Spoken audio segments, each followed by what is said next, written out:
2026 সালে বাজিমাত করবে মেগাস্টার শাকিব খানের নতুন লুক। এর আগে তাকে ভিন্ন ভিন্ন লুকে দেখা গেলেও এবারের লুকটা একদমই ব্যতিক্রম। পার্সোনালি আমার কাছে মনে হচ্ছে এরকম লুকে বলিউড কোনো সুপারস্টার কেউ দেখা যায়নি। যদিও লুকটি ফ্যানমেড, তারপরেও প্রিন্স সিনেমার সাথে একদমই পারফেক্ট। প্রিন্সের শুটিং কেবলমাত্র শুরু, এখন একের পর এক ধামাকা আসবে।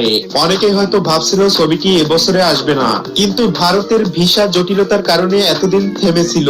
প্রযোজনা সংস্থা থেকে এখনো জানানো হয়নি দেশে ঠিক কোন জায়গায় শুটিং হচ্ছে, তবে শুটিং যে শুরু হয়েছে এটা কনফার্ম। দেশে শাকিব খানকে নিয়ে শুটিং করাই একটা বিশাল ঝামেলার ব্যাপার, কারণ সাধারণ জনগণ যদি একবার জেনে যায় তাহলে ভিড় সামাল দেওয়া মুশকিল। সো প্রিয় ভিউয়ার্স, শাকিব খানের এই লুকটি কেমন হয়েছে কমেন্ট বক্সে জানাতে ভুলবেন না। আর হ্যাঁ, শাকিব খানের নতুন নতুন আপডেট পেতে চ্যানেলটি সাবস্ক্রাইব করে রাখুন। ধন্যবাদ।